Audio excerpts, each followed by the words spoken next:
Les débats avec vous sur Sud Radio avec Georges Kuzmanovic, président de République Souveraine et candidat à la présidentielle. Christine Bouillot, journaliste à Sud Radio, correspondante à Toulouse. Bonjour Christine, il fait beau à Toulouse? Bonjour. On attend que ça se lève. Ah bon, chez nous il fait beau.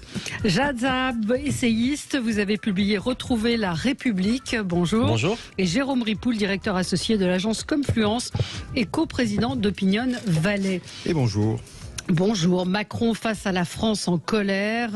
On va y revenir. Cette fracture où on voit bien qu'il y a quand même un vrai problème d'unité dans ce pays. Est-ce que ça va être durable? On va parler du septennat. C'est une idée évoquée par Emmanuel Macron et puis les Républicains. Également en difficulté, c'est fait partie des sujets qu'on va évoquer. Et puis notre baromètre, notre balise IFOP Sud Radio qui a relevé les traits d'image comparés d'Emmanuel Macron et de Marine Le Pen. Eh bien, Marine Le Pen s'en sort nettement mieux qu'Emmanuel Macron. Ça rentrera dans nos débats. Alors, coup de cœur, coup de gueule. Commençons avec vous, Christine.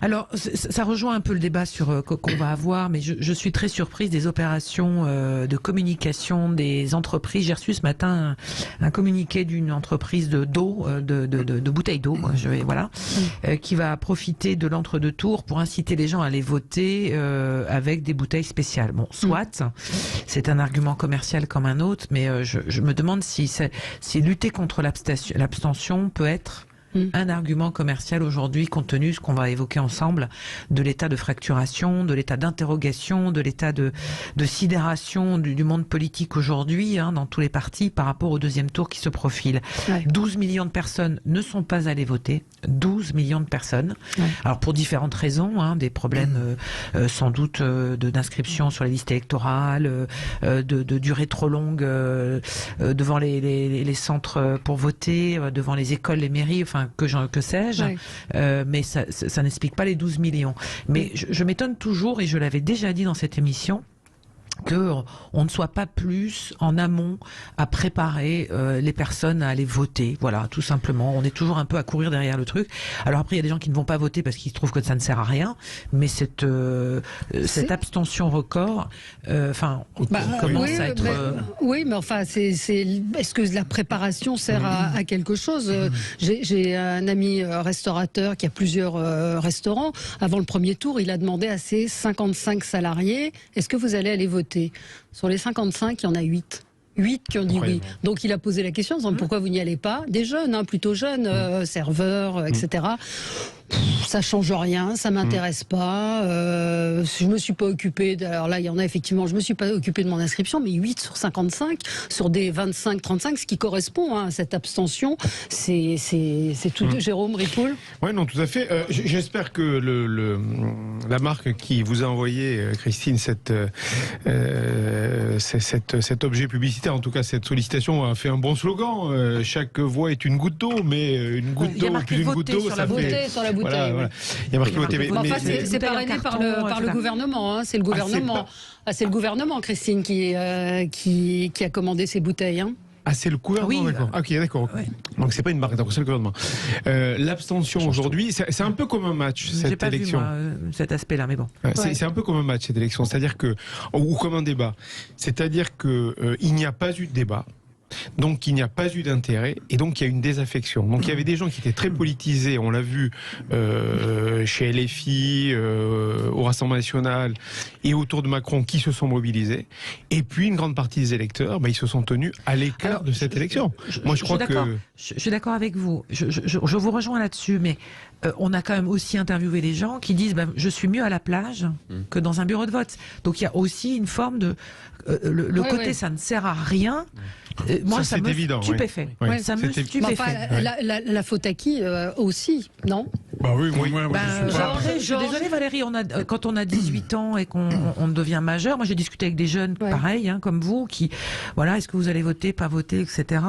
Je leur dis, mais à 18 ans, qu'est-ce qui change dans vos vies? On peut conduire et on a le droit de vote. Et tu l'utilises ton droit de vote? Non. Georges. Mais ils savent. C'est moi, ça m'interpelle vraiment sur notre rôle de citoyen. Georges, un mot. Moi, je suis moins étonné. On en a déjà parlé plusieurs fois. On a quand même on est presque 40 ans maintenant de politique en France où les choses ne changent pas réellement. Et donc, est-ce qu'on doit critiquer les citoyens parce qu'ils se rendent compte que les choses ne changent pas? Je parle de l'essentiel de ce qu'est la politique, c'est-à-dire la manière dont on organise la production de la richesse et la répartition de la richesse. Et que l'on ait voté PS ou que l'on ait voté UMP, LR, et puis après LREM, bah, ça ne change pas vraiment. C'est toujours un peu européiste, c'est toujours des traités de libre-échange. Et certains promettent de lutter contre la finance, ou d'autres que le travail sera mieux rémunéré. Puis en fait, non, ça l'est jamais. Et donc après, c'est le politique qui doit se remettre en cause. S'il y a tant de trahison par rapport au programme qui est proposé pendant les élections, il ne faut pas s'étonner que des gens plus âgés ou plus jeunes n'aillent pas voter, parce qu'ils se disent, bon, autant aller, il fait beau, je vais sortir. Ouais. Moi, je suis pas surpris. Et puis, il faut pas non plus oublier qu'il y a non seulement une abstention quand même qui est pas la plus importante, elle est quand même très importante, mais il y a aussi quasiment 1 million de votes nuls et blancs, ce qui est colossal. C'est-à-dire là, c'est des gens qui décident d'aller voter qui vont voter, qui disent je n'en veux pas. Et les nuls, il faut bien se rendre compte que les nuls, c'est quasiment comme des votes blancs. C'est très rare des gens qui ratent leur truc. C'est des gens qui font exprès, qui déchirent, qui. C'est une autre manière, en votant cette fois-ci, mais de dire je suis pas d'accord avec ce qui se passe. Oui, moi je crois que cette abstention, elle traduit ce que j'appelle, et vous avez eu la gentillesse de le citer dans mon dernier livre, la crise des consentements. Il y a une crise du consentement des Françaises et des Français aux règles du jeu démocratique telles qu'elles sont établies aujourd'hui, parce qu'en effet, on considère que les politiques ne nous représentent plus ou qu'ils nous représentent mal. On a eu le mouvement des Gilets jaunes, on a eu cette abstention croissante qui maintenant est structurelle. C'est plus à élection après élection, elle est là, elle est souvent le premier parti de France. Et donc oui, je crois que ça pose la question de comment on réforme nos institutions pour qu'elles soient plus représentatives, chez les jeunes aussi. Il y avait 12 candidats. Oui, mais donc ça montre bien que, et je vous rejoins sur la nécessité d'une meilleure acculturation démocratique. Il se trouve que c'est le sujet du livre que je suis en train d'écrire en ce moment. On voit aujourd'hui dans le monde que la démocratie n'est plus la règle mais l'exception. Et donc il y a un vrai travail à faire dans le temps long sur comment on s'accoutume à la démocratie, comment on apprend la démocratie. Moi j'ai la naïveté de croire que c'est encore le meilleur système. Il y a beaucoup de gens qui ne le pensent plus et donc il y a un vrai travail à mener, indépendamment de dans quel parti on est, sur comment on apprend mieux la démocratie. Vous parliez des jeunes, notamment chez les jeunes. Allez, pause, c'est l'heure du journal sur Sud Radio. On se retrouve dans un instant avec vous pour nos débats. À tout de suite. Les débats avec vous sur Sud Radio, avec aujourd'hui Georges Kuzmanovic, président de République Souveraine, candidat à la présidentielle, mais ex-candidat à la présidentielle. Christine Bouillot, journaliste à Sud Radio, correspondante à Toulouse. Jad Zahab, essayiste et auteur de Retrouver la République.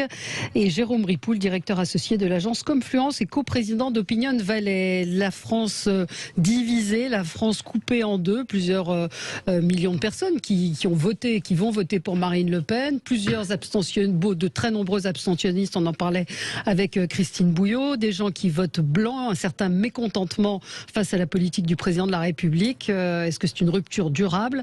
On va parler de l'éventualité du retour au septennat et puis de la situation chez les Républicains. On continue notre tour de table. Georges Kuzmanovic, votre coup de gueule? Moi, mon coup de gueule, c'est...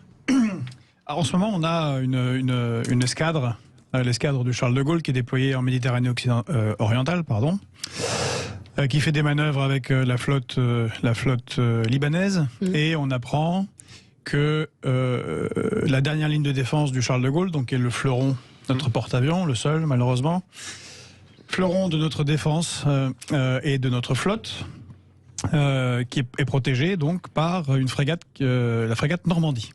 Et la frégate Normandie, on vient d'apprendre qu'elle n'avait pas de système de brouillage antimissile. Or, ils viennent de faire des manœuvres avec la flotte libanaise au large du port de Tarsus, qui est le port stratégique de la Russie, qui elle a déployé plus de 20 navires de guerre dans la Méditerranée et spécifiquement dans la Méditerranée orientale. Ça veut dire que s'il y avait eu un moment de combat, ou ne serait-ce que de tensions fortes entre les deux flottes, comme c'est arrivé en 2020 avec la flotte turque, où le Courbet, la frégate Courbet, avait été flashée au laser sans que jamais on ne proteste d'ailleurs, par la flotte turque, eh bien, on aurait dû reculer. Bon, c'est pas sérieux. Et c'est la raison, c'est qu'il n'y a pas assez de budget.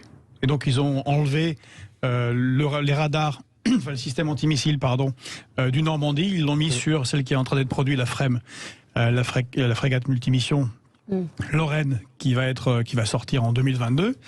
Mais il n'y en a pas assez de moyens. Ouais. Alors, certes, Ouais, Emmanuel Macron a augmenté le budget de la défense, mais ça ne sert, augmenter le budget de la défense sans avoir de vision stratégique et de qu'est-ce qu'on doit construire, mais juste suivre bêtement les recommandations de Washington et de l'OTAN et de faire du système militaire otanien et de courir derrière cette chimère absolue qui est la défense européenne au lieu de s'occuper de ceux dont on a besoin. Et on a besoin d'une flotte. La Chine, tous les ans, produit... tous les 4 ans, produit l'équivalent de la flotte française. C'est colossal, ouais. Nous avons la deuxième surface maritime mondiale. Les Chinois, surtout dans le Pacifique, regardent ça avec beaucoup d'intérêt parce qu'il y a beaucoup de ressources. Ouais. Vous savez combien on a ne serait-ce que de bâtiments des douanes? Non. Zéro.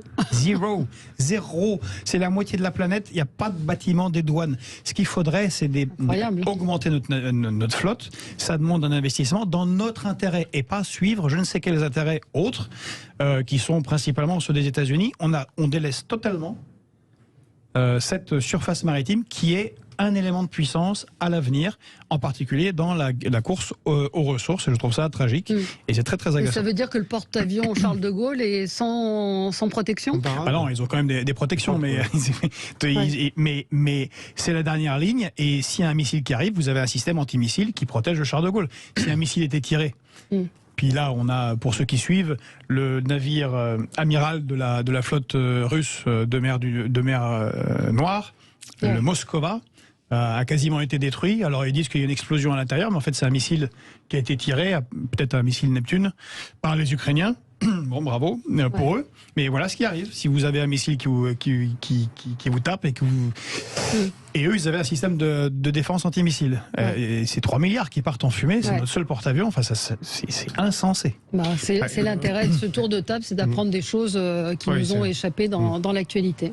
Oui. Ce que je voulais dire, c'est que je note une chose, c'est que depuis 95 et le moment où, la suppression c'est pas 95 d'ailleurs, la suppression du service militaire. 99, voilà. 97. L'armée, c'est de façon extrêmement consciencieuse, fait enlever un nombre de crédits incroyable, et il n'y a eu, on l'appelle la grande muette, mais elle n'a protesté de rien. C'est incroyable. Et il n'y a aucune organisation du lobbying militaire à l'Assemblée ou dans la société.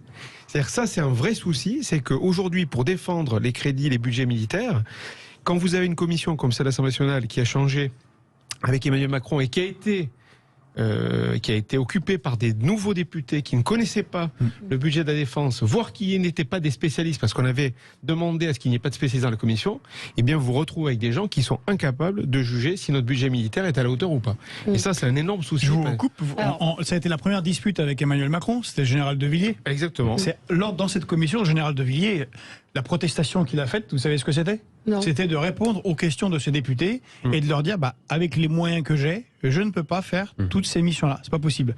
Ça a choqué et énervé Emmanuel Macron. Ce qui a choqué, c'était pas qu'il ait fait cette déclaration, c'est que les travaux de la commission de la défense à l'Assemblée nationale se font à huis clos, tout simplement parce que l'armée obéit aux politiques. C'est encore, je crois, un des principes fondamentaux dans une démocratie, que les militaires ne soient pas indépendants. Ils sont soumis au pouvoir politique, et je crois que le président de la République a voulu rappeler simplement que, en effet, ça se fait à huis clos à l'Assemblée nationale, et en portant cette parole, je crois, de manière publique, il a rompu ce devoir-là. Mais je suis d'accord avec vous.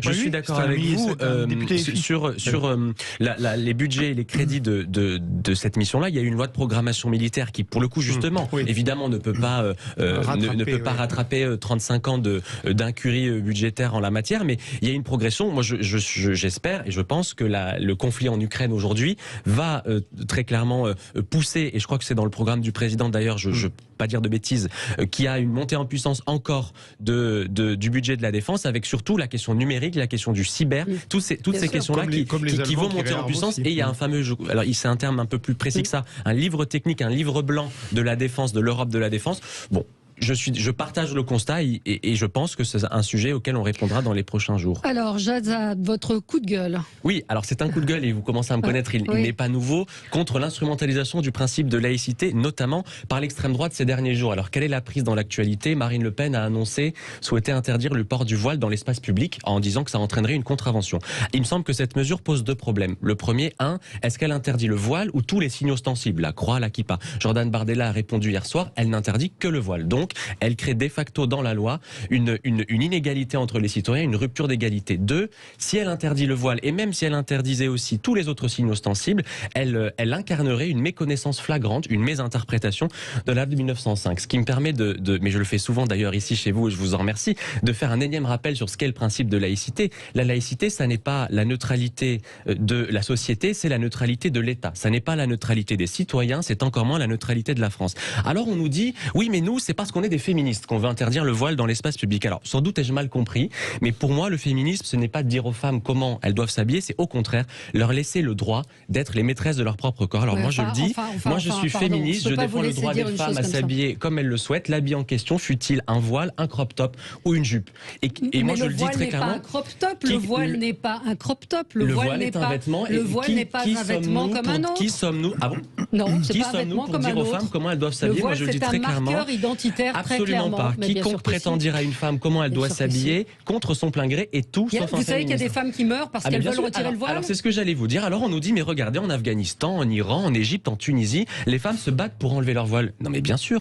Mais enfin ne comparons pas ce qui n'est pas comparable. Ah bon? L'Iran n'est pas la France. L'Iran n'a pas la déclaration des droits de l'homme et du citoyen. L'Iran n'a pas la séparation de l'Église et des États. L'Iran n'a pas non plus un État qui permet de protéger les femmes. Vous me répondez? Moi je le dis très clairement. Pourquoi le voile? Pourquoi est-ce qu'on autorise des femmes à s'habiller comme elles le souhaitent? Parce qu'on part du principe qu'il y a un libre arbitre. S'il n'y a pas de libre arbitre et s'il y a une emprise, là il faut tout faire en effet pour que les femmes. Ça vous dit quelque chose ou pas? Mais bien sûr. L'islam politique, ça vous dit quelque chose? J'ai travaillé sur ces questions-là et donc il y a absolument rien à répondre à ça. Alors, moi je le dis, je le rappelle. À répondre. C'est quoi l'islam politique? Mais qu'est-ce que c'est que cette question? C'est quoi l'islam politique? Il y a une revendication. Bien sûr, il y a une revendication identitaire aujourd'hui qui existe dans le pays. Mais ne dites pas que, enfin, je sais pas ce que je dis pas ça pour vous. Je dis ça pour l'extrême droite xénophobe et raciste. Quand si on est contre le voile, on est forcément xénophobe et raciste. Quand l'extrême droite xénophobe et raciste dit c'est au nom de la laïcité qu'on va interdire les signes ostensibles et plus particulièrement le voile dans l'espace public, elle se trompe et elle ment. Ce n'est pas au nom de la laïcité. Parce que quiconque prétend interdire un signe ostensible dans l'espace ne le fait pas pour la laïcité, mais contre la laïcité. C'est au mieux une obsession identitaire et on peut en parler de cette revendication.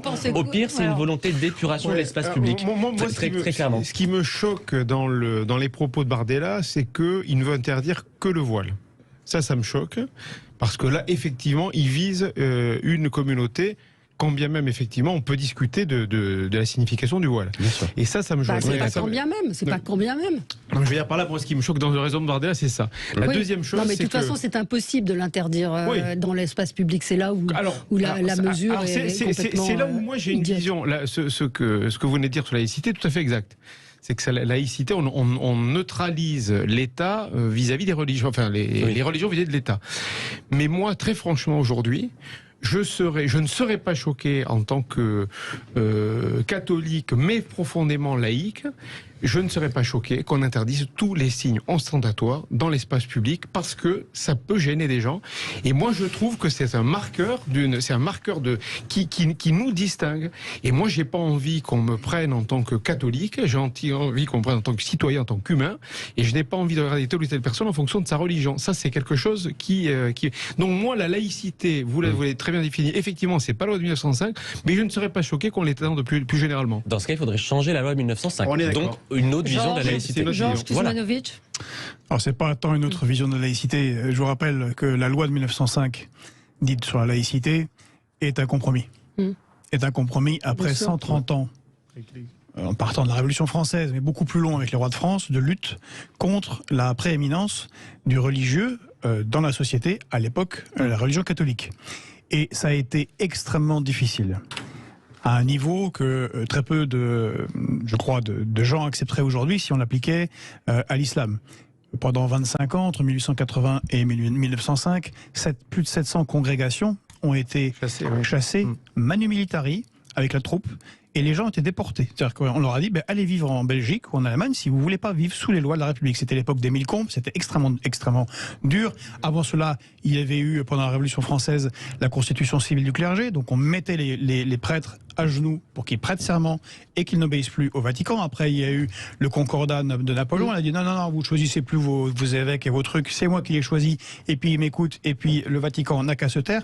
C'était une longue guerre, avec, y compris, des mesures, interdiction de circuler en soutane, d'être habillé en nonne, tous ces trucs-là, parce que à l'époque, le catholicisme avait des gens qui voulaient marquer l'espace public, et comme c'était la religion qui était à affronter parce qu'elle avait une volonté de peser dans la société, il y a eu d'énormes combats qui sont aboutis finalement à la loi de 1905 et à un élément d'apaisement. Là, on a quand même dans l'islam politique, ce n'est évidemment pas tous les musulmans, des gens, et puis certains qui mettent le voile, enfin ça dépend de quel voile on parle, on sait très bien que les gens mettent un petit voile, ça n'a rien à voir, d'autres mettent un voile ostensible, des niqabs intégral, voire les burqas. C'était quasiment le cas de cette dame qui a rencontré le président de la République.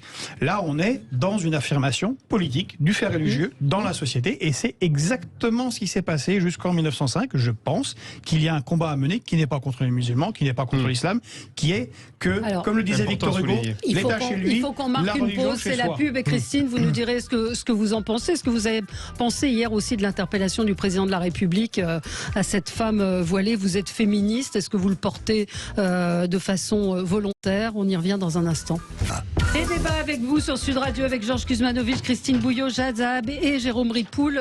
Christine, ce débat autour de la position de Marine Le Pen et puis de celle d'Emmanuel Macron qui a légèrement, hier, on a senti qu'il y avait quand même un petit peu de discours politique dans la réponse, dans les questions qu'il a fait à cette femme. Mais sur ce que disait Jad Zahab, qu'est-ce que vous en pensez? Alors, ça rejoint. Ce qui s'est passé aussi avec Emmanuel Macron pose la double question du féminisme et de la loi de 1905. Et très sincèrement, si on regarde dans l'histoire, et il suffit de se replonger dans les analyses d'une certaine Elisabeth Badinter, qu'on peut pas taxer d'antiféminisme primaire, la loi de fascisme, la loi de 1905, c'est certainement ce qui a permis aux femmes d'obtenir le plus d'avancées de toute leur histoire, de toute l'histoire. Donc je pense que se battre sur la question de la laïcité doit être le cœur du fondement de la République, parce que si on veut parler de féminisme, il faut à chaque fois se référer à la loi de 1905, et effectivement l'espace public aujourd'hui est une vraie question clivante. Ce que fait Emmanuel Macron, c'est purement électoraliste, enfin c'est comme ça qu'on peut le lire. Marine Le Pen aussi, Et Marine Le Pen aussi. Et les Français sont perdus dans tout ça. Les Français se sont dressés les uns contre les autres sur ce sujet-là. Et la place de la femme, parce qu'à chaque fois il faut repenser aux femmes, la place de la femme, c'est de pouvoir justement se reposer, ou en tous les cas se protéger derrière cette loi de 1905 sur la laïcité. Sans laïcité, il n'y aurait pas eu d'avancée pour les femmes, franchement. Donc ça veut dire qu'aujourd'hui, ces questions-là ne peuvent pas être tranchées. Je trouve que c'est vraiment par le petit bout du bulletin électoral que les candidats aujourd'hui dressent les uns contre les autres. Et le féminisme, qui n'est pas un vilain mot, aujourd'hui est malheureusement malmené pour différentes raisons. Et c'est justement en période de crise, comme on vit aujourd'hui, que ce principe-là et ces principes-là sont aujourd'hui peuvent être en danger. Donc je pense qu'il faut vraiment que la place des religions soit vraiment discutée dans un débat apaisé aujourd'hui, mais qu'on remette les choses. Et effectivement, le port du voile dans l'espace public, Valérie, vous avez raison, aujourd'hui est devenu un enjeu et un enjeu politique pour tous. Et si, non, je suis pas d'accord avec vous. Mais pourquoi c'est pas un enjeu? C'est devenu parce que mais je voulais pas vous interrompre, pardonnez-moi. Non, mais il y a pas de le principe lui-même est instrumentalisé. Moi, j'entends qu'on dise il faut qu'on change la loi de 1905, mais qu'on ne dise pas que c'est pas ce que vous disiez d'ailleurs, qu'on ne dise pas c'est au nom de la loi telle qu'elle est aujourd'hui qu'il faudrait interdire la laïcité. D'ailleurs, quand on a interdit le voile intégral, je crois que c'était le voile. Quand on a interdit le voile intégral, la burqa, Valérie Pécresse en parlait souvent. C'est Nicolas Sarkozy qui l'a fait en 2008. On ne l'a pas fait au nom de la laïcité. On l'a fait au nom des troubles à l'ordre public. C'était une loi sécuritaire et pas au nom du principe de laïcité. Ça, je crois que beaucoup de gens l'oublient. Dans les écoles, dans les écoles en 2004, tout à fait. Mais pourquoi? Parce que, et là où on se rejoint, c'est que nous sommes pour que les femmes s'habillent librement comme elles le souhaitent et que leur conscience, que personne ne les force. Donc pourquoi est-ce qu'à l'école, pourquoi est-ce qu'en 2004 on l'a fait? Parce qu'on considère qu'à l'école, au collège et au lycée, les femmes les jeunes filles sont en construction de leur esprit critique et que donc là-bas il n'y a pas de fait moral, de fait total qui s'impose à elles. Moi c'est tout ce que je dis. Éric Zemmour d'ailleurs disait moi je veux changer la loi de 1905 pour qu'il n'y ait plus de signe nulle part. Si on fait ça, il faut bien que les gens comprennent, on change la laïcité. Moi ce qui m'embête, c'est qu'on dise la laïcité telle qu'elle est écrite aujourd'hui devrait nous conduire à interdire. Ça c'est faux. Ça, c'est une mésinterprétation. Ensuite, on peut débattre. C'est un autre sujet et on peut en discuter. Mais sur le féminisme, moi, je suis toujours gêné parce que j'ai appris, mais peut-être, encore une fois, ai-je mal appris, que le féminisme, c'est le droit des femmes à disposer de leur corps. Pour moi, si on rajoute un « mais » juste après, c'est qu'on n'est plus dans le féminisme et c'est ça, fondamentalement, qui me pose question. Je vous pose la question en Iran, en Afghanistan, c'est... Mais parce qu'en Iran, déjà, il y a... Est-ce qu'il y a des femmes qui sont mortes de porter un crop top? Bien. Est-ce qu'il y a des femmes qui ont été tuées parce qu'elles portaient un crop top ou une mini-jupe? En Arabie Saoudite ou en Iran, quand les femmes sortent dans la rue, déjà, elles n'ont pas droit. En Iran, en Arabie Saoudite, dans ces pays, il n'y a pas d'état civil. Il y a pas. C'est le fait religieux gouverne tout, le privé, le public. En France, on a la chance d'avoir cette séparation entre les églises et l'État. Les femmes ont des droits sociétaux qui ont été durement acquis. Il faut continuer à se battre. Moi, je dis, ne comparons pas ce qui n'est pas comparable. Stéphane nous dit pourquoi les femmes dans certains banlieues ne sont pas libres de porter une jupe sans être insultées. Donc là non plus. C'est un sujet aussi. Voilà, j'ai mal. C'est pas la question de laïcité, mais on voit bien que c'est un sujet de féminisme. Pardon? Non. Je dis deux fois pas que dans les banlieues. Alors, Jérôme Ripoul, coup de gueule. C'était un sujet que je voulais évoquer. On change complètement. Donc, un coup de gueule qui va ramener la concorde républicaine. Voilà. Ce matin, j'écoute la radio, Sud Radio, et j'entends, je ne saisis qu'une bribe, j'entends, il va toucher 66 millions d'euros. Et là, je me dis, un nouveau gagnant à l'euro-million. Mais pas du tout. C'est le patron de Stellantis, Carlo Tavares. Qu'est-ce que c'est Stellantis? Il faut quand même l'expliquer aux auditeurs et aux auditrices. C'est le rassemblement de Peugeot, Citroën, Fiat, Chrysler. Donc un géant de l'automobile qui a fait en 2021 un bénéfice de 13 milliards 6 ou 4 d'euros. Donc voilà, donc une année exceptionnelle. Et bien donc c'est l'Assemblée Générale. Donc on décide de la rémunération du patron. Et là, on décide 66 millions d'euros. Alors, deux réactions.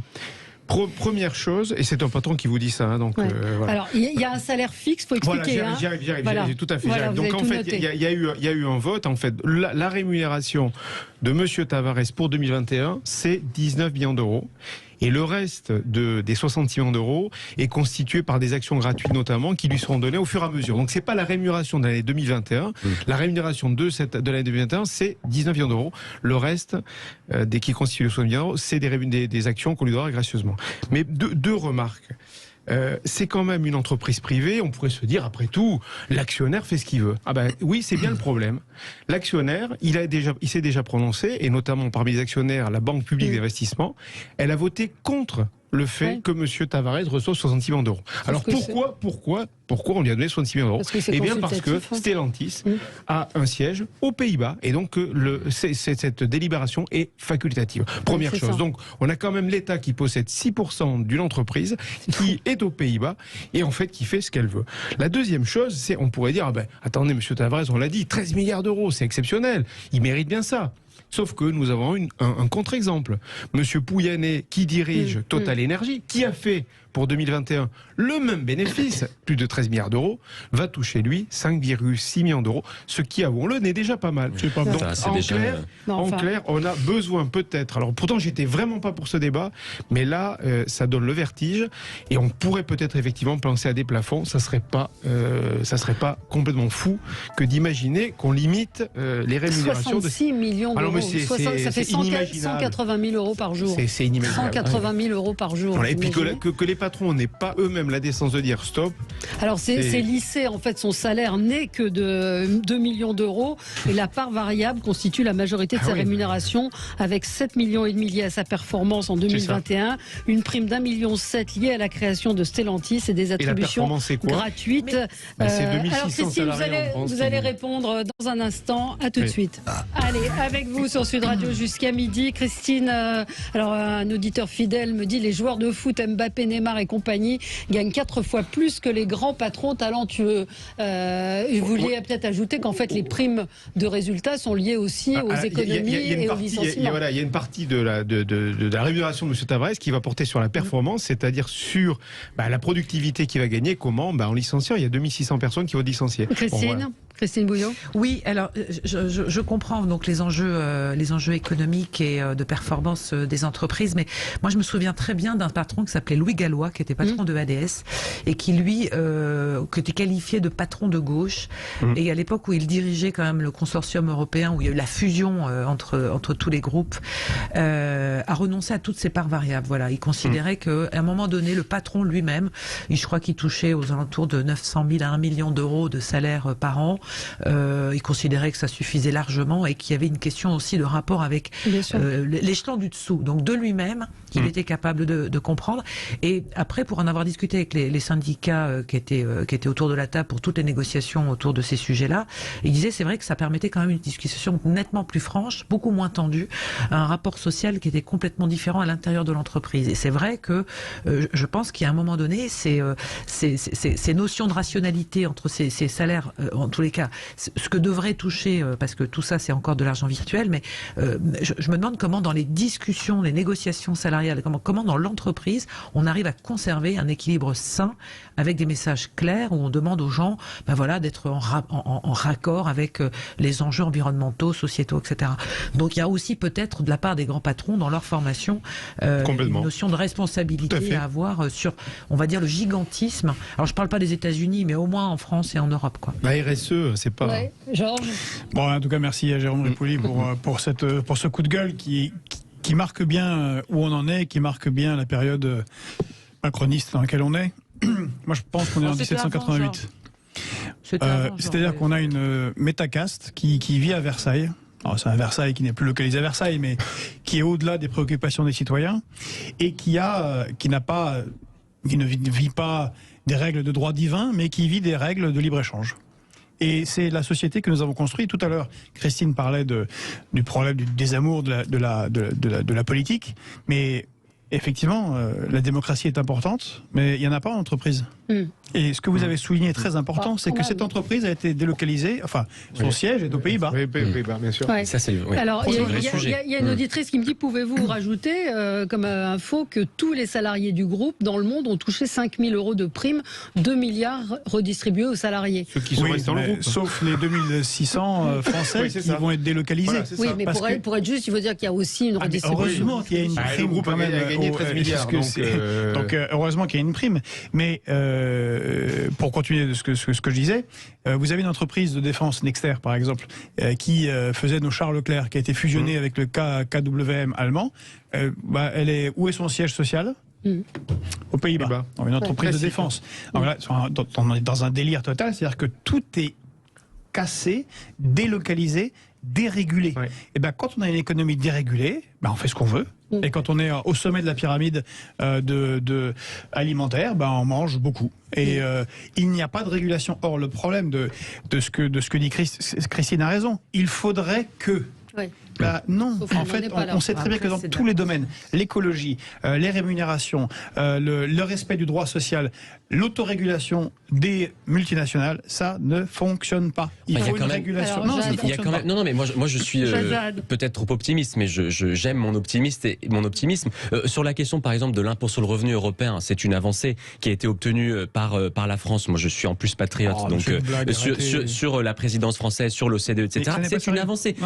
La question question. C'est faux. Le sous-texte, juste, je termine et ensuite vous pourrez me répondre. Le sous-texte de ce que vous disiez, qui est très juste et c'est tant mieux qu'on en parle, c'est que c'était délocalisé aux Pays-Bas et donc l'avis n'était que consultatif. Ça pose la question une fois encore de l'harmonisation européenne, des règles européennes, parce qu'on est dans un espace où les biens et les personnes circulent librement et donc il faut aussi que l'impôt, que les règles de fonctionnement des entreprises soient harmonisées. Moi, je vois plutôt les choses du côté positif en me disant qu'il y a des avancées qu'il y a quelques années on n'imaginait pas, qui sont en train d'entrer en vigueur et donc j'espère que demain on pourra avancer aussi sur cette question-là, sur la question du dumping fiscal, du dumping social et de l'harmonisation du droit au niveau européen.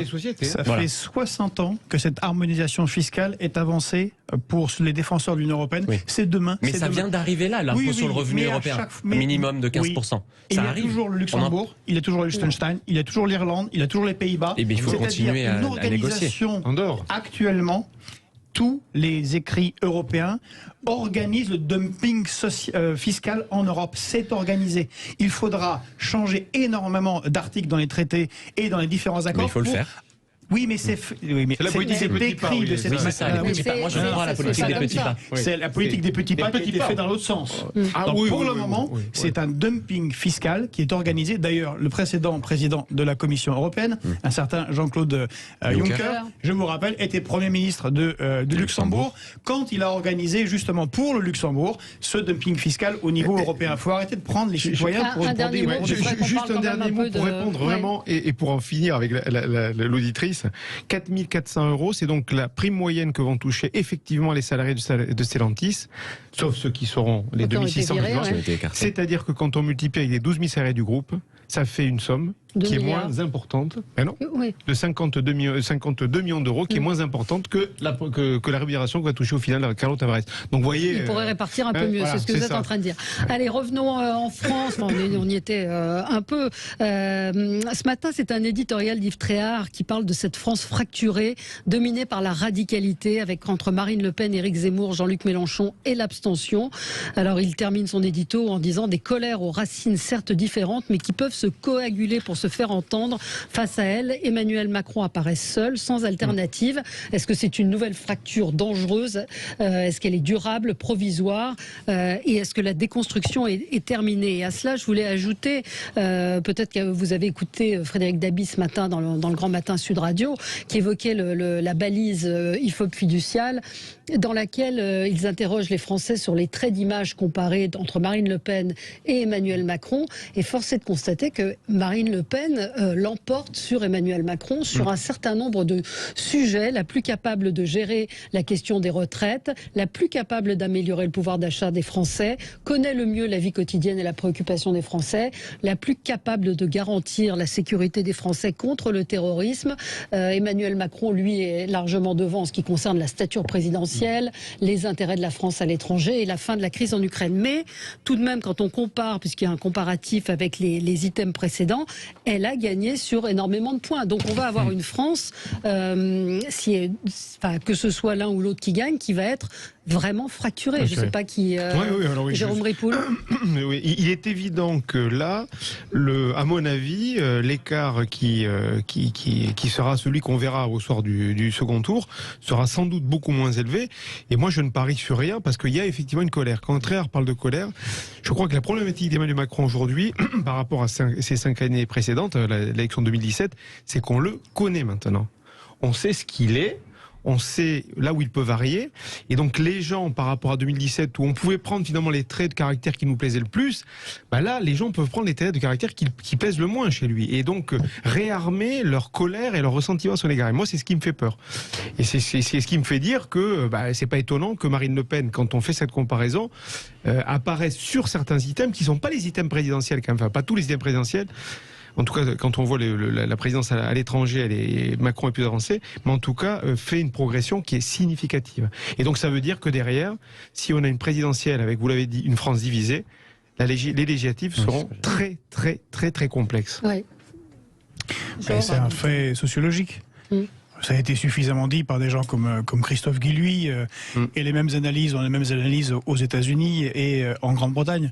On peut reprocher beaucoup de choses à ce que font les gens, mais la réalité est là. On arrive aux 10 millions de pauvres. On a 300 000 personnes qui dorment dans la rue. On a 5 millions de personnes mal logées. 8 millions qui font une demande d'aide alimentaire. Et 500 fortunes qui tiennent 43% du PIB. Ah oui, il y a une grosse fracture. Hein. Là, c'est pas une fracture, c'est les abysses.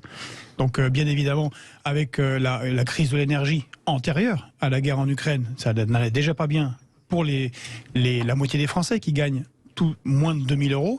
Ça n'allait pas pour toute une série de PME qui va se retrouver avec des factures pas possibles avant la guerre en Ukraine. Emmanuel Macron incarne quelque chose. Il est quand même très néolibéral, il est pour la dérégulation, il est pour l'Union européenne, il sait ce qu'il est. Et donc, encore une fois, c'est la continuation de 40 années. Alors, ça ne veut pas dire, je pense que la grande erreur est de croire que Marine Le Pen serait sociale. C'est juste, elle apparaît sociale parce que l'autre est tellement antisociale qu'elle apparaît sociale. Mais je ne suis pas sûr que sa politique varie considérablement si jamais elle est élue présidente. Et donc, oui, il y a une fracture.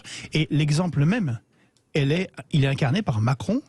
Emmanuel Macron qui rencontre des gens, il sort enfin dans la rue, il fait sa campagne, et il tombe sur une soignante qui lui dit l'hôpital ça va pas, on ferme les hôpitaux, les maternités, ceci, cela. Il dit monsieur, nous on finance beaucoup, ça n'a jamais été autant financé. Donc c'est l'énarque qui répond, monsieur, dans le dossier c'est bien écrit que c'est super. Elle lui dit mais non, moi je suis soignante, ça va pas à l'hôpital. Il dit mais madame, vous n'êtes pas dans le réel. Mais il est fou en fait. Non mais attendez, vous allez encore me contraindre à devoir défendre le président de la République. Pardon, mais il faut voir d'où on part et où est-ce qu'on est. Vous pouvez pas dire qu'Emmanuel Macron a un bilan qui n'est pas qui est antisocial. Enfin, pardonnez-moi, il y a eu le dédoublement des CPC1, il y a eu le Ségur de la santé que vous mentionnez, il y a eu le 100% santé, le fait qu'on puisse accéder à des prothèses auditives, des lunettes, etc., remboursées par la sécurité sociale. Il y a eu la fin de la taxe d'habitation. Il y a eu un certain nombre de mesures. Ensuite, que ça ne soit pas suffisant, j'entends complètement. Et cette dame a raison de dire que les conditions de travail à l'hôpital sont très difficiles. Il se trouve qu'avant même la pandémie, il y avait eu un plan qui s'appelait Ma Santé 2022. De mémoire, je crois, c'était 15 milliards pour l'hôpital. Est-ce que c'est suffisant? Non. Entre-temps, il y a eu ce fameux Ségur de la santé. Je parle aussi de mémoire. Je crois que c'est entre 185 et 213 € par soignant. Est-ce que c'est suffisant? Non. Mais il y a des avancées. Là où je peux vous rejoindre, c'est qu'en effet, depuis 40 ans, avant qu'il y ait eu avant 2017, depuis 40 ans, on a fait des promesses qui n'ont pas été tenues de tous les côtés. Par exemple, je crois que beaucoup de gens l'ont oublié ici. Moi, le premier, le prélèvement à la source. Aujourd'hui, on l'a complètement accepté. On part du principe que ça y est, c'est comme ça. Ça fait 40 ans que et la gauche et la droite disaient nous voulons le faire et qu'elles l'ont pas fait. Donc je peux pas vous laisser dire que c'est antisocial. Ensuite, là où je vous rejoins sur la question de la fracture, et moi je pense qu'il y a une crise majeure des consentements à l'État, à ce que représente l'État, comment est-ce qu'on gouverne, à la démocratie, aux valeurs, on parlait de la laïcité tout à l'heure, à la représentativité des institutions. Et là où j'ai eu un regret, c'est que jusqu'à l'avant-premier tour, il n'y avait quasiment pas eu de campagne présidentielle. Moi je considère que tous les 5 ans, c'est un peu la catharsis démocratique, surtout après les Gilets jaunes. C'est le moment de tout mettre sur la table et d'essayer de repartir sur 5 années, on va pas dire résolument différentes, mais en tout cas plus constructives. Là, on a enfin un semblant de débat de fond entre les deux tours. Tant mieux. N'oublions pas, un débat de fond. On commence. Non. En tout cas, beaucoup plus qu'avant le premier tour. Donc moi, j'espère qu'on n'oubliera pas les questions institutionnelles et je suis d'accord, les Gilets jaunes exprimaient un ras-le-bol, pas que de la taxe sur les carburants de François de Rugy, mais des 50 dernières années où ils avaient exprimé un ressentiment, le sentiment d'être oubliés, abandonnés, et donc ça, il faut le traiter. La réponse, Christine, je donne la parole, la réponse d'Emmanuel Macron sur l'hôpital, elle est absurde. Quand on voit ce qui se passe dans les hôpitaux, il peut pas dire on a foutu 15 milliards, tout va bien. C'est pas vrai. Les services ferment, vous avez des hôpitaux. Il a dit tout va bien, je suis pas sûr. Hein, si, il a dit, c'était une forme de dire. Mais enfin, madame, on vient de mettre, je sais plus quel est le chiffre, 15 millions. Quand vous voyez aujourd'hui comment 15 milliards, pardon. Oui. Quand vous voyez dans quel état se trouvent aujourd'hui les services de la PHP, c'est catastrophique. Vous vous souvenez qu'avant le Covid, il y a eu 1 an de grève des hôpitaux. Oui, mais bien sûr. Mais c'est pour ça qu'il y avait eu le Covid. Les soignants en levant les yeux au ciel, ils font des réclamations. Christine, je vous donne la parole. On doit marquer une petite pause de pub et on vous redonne la parole tout de suite. Petite parenthèse avant de vous donner la parole, Christine, je vois la blague ukrainienne du jour qui va vous plaire. Georges Kuzmanovic, touché par les missiles de l'armée ukrainienne, le Moskwa, navire amiral de la flotte russe en mer Noire, vient d'être officiellement requalifié en sous-marin par l'état-major. C'est pas mal. Voilà. C'est pas un missile ukrainien, c'est un Neptune. Donc, voilà. Je ne sais pas comment il est arrivé là, mais c'est comme ça. Oui. Christine, nous parlons donc de cette fracture, de cette France en colère. Qu'est-ce que vous vouliez nous dire? Déjà par rapport à la la séquence, je voulais rebondir sur la séquence avec cette femme et Emmanuel Macron. Bon, c'est le style aussi de la campagne d'Emmanuel Macron qui l'expose, il prend beaucoup de risques à aller comme ça devant des Français et se retrouver confronté. Enfin, je veux dire, là, on a deux oppositions très frontales. On a un candidat qui va au charbon, qui va au contact, qui prend ce risque-là, ça marchera ou pas, on verra le 24.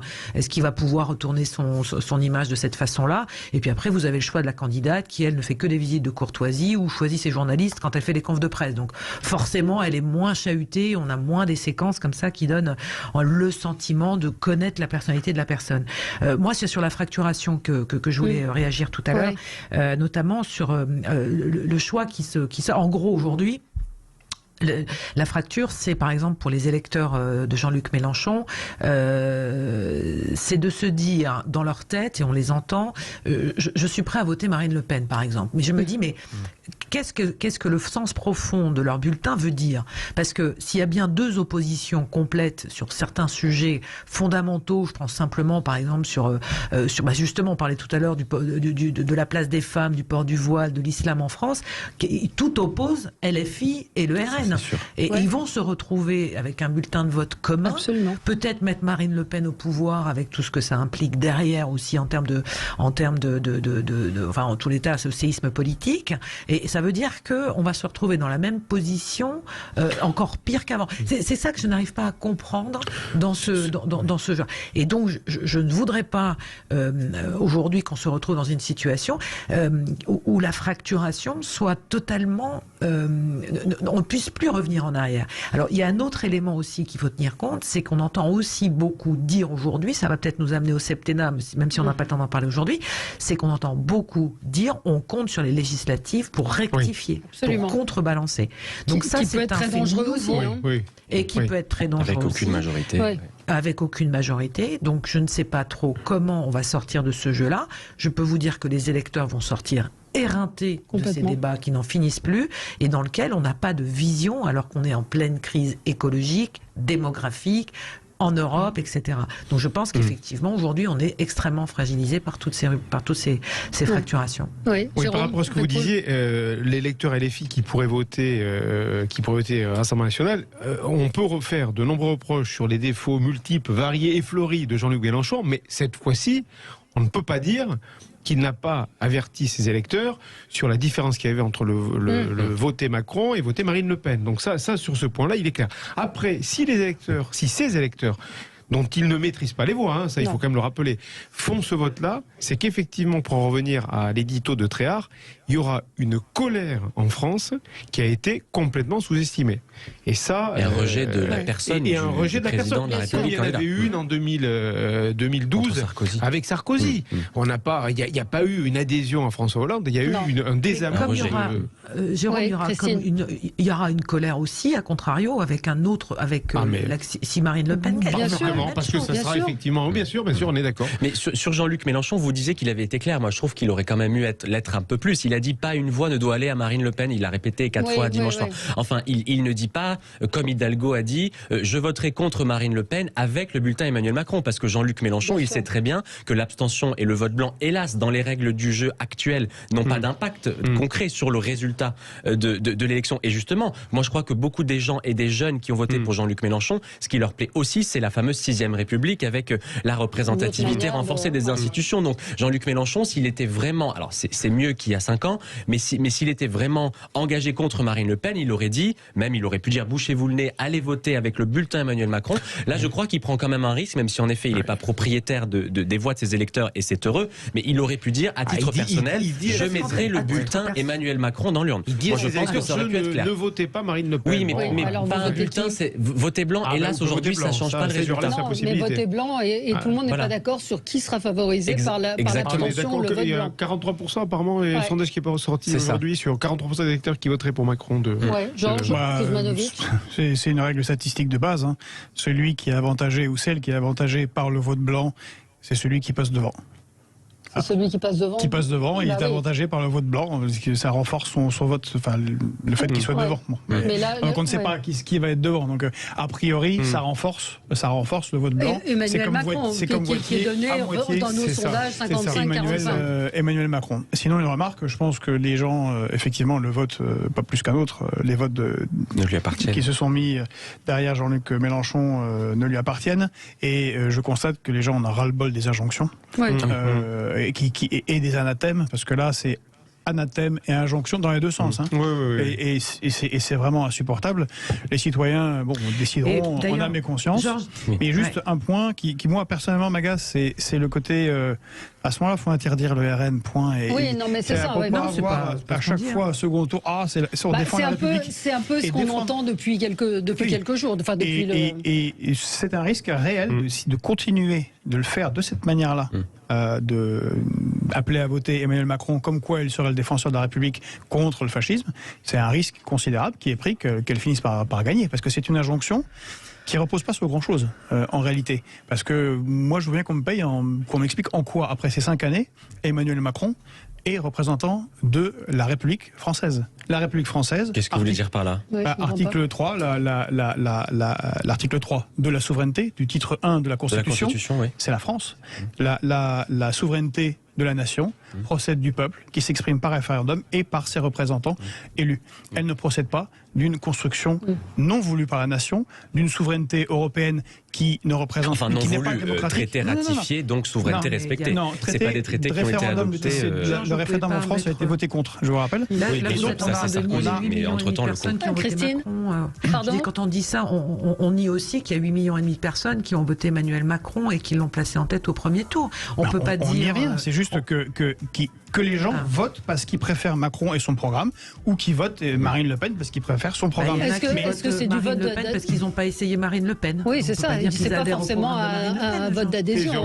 C'est surtout pas un vote d'adhésion. Dans notre démocratie, c'est pas bon parce qu'on risque d'avoir une majorité de votes d'opposition dans un cas comme ça. Au premier tour, on peut estimer qu'il y avait quand même une partie de vote d'adhésion aussi. Non, il y a eu un vote utile. Un vote utile aussi, c'est vrai. Quand on voit le score de Valérie Pécresse, il y a beaucoup de gens qui voulaient peut-être voter Pécresse et qui se sont dit. Je suis d'accord avec vous. Il ne s'agit pas de dire que le Rassemblement national devrait être interdit. Au contraire, moi, je combats ces idées, mais j'ai toujours considéré qu'il devait être dans le débat. Par contre, ce qui est à l'œuvre en ce moment, c'est juste de rappeler, et on en parlait la semaine dernière sur ce plateau, le Rassemblement national de Marine Le Pen n'est pas différent du Rassemblement national de son père. Qu'on veuille voter pour Front National de son père. Qu'on veuille voter pour, moi, comme vous, je respecte la souveraineté populaire, et donc les gens choisissent en leur âme et conscience. Mais ce qu'il faut rappeler, et ça a été dit tout à l'heure, les journalistes, quand on choisit les journalistes qui veulent nous répondre, quand on brandit une pancarte dans une conférence de presse et qu'on la tire en sortant, c'était hier sur la relation internationale. Macron qui aussi a refusé la candidature. Les deux candidats. Je trouve ça de la part d'Emmanuel Macron et Marine Le Pen complètement indécent. Il s'agit simplement de rappeler quel est le projet de Marine Le Pen, c'est l'extrême droite. Ensuite, il y a un courant dans la société, voilà, les gens votent. Mais en disant ça, et on a eu ce débat hier, en disant c'est l'extrême droite, le fascisme, elle va manger les petits-enfants. Je dis pas jusque-là. Non, mais ce qu'a dit les pauvres vont mourir, ce qu'a dit Gérald Darmanin, je suis pas sûr que ce soit des arguments qui soient... C'est même peut-être contre-productif. Ce qui est sûr, c'est que les classes populaires seraient les premières victimes de son programme économique. Ça, c'est une réalité. À suivre dans un instant, André Berkoff. Très bonne journée sur Sud Radio.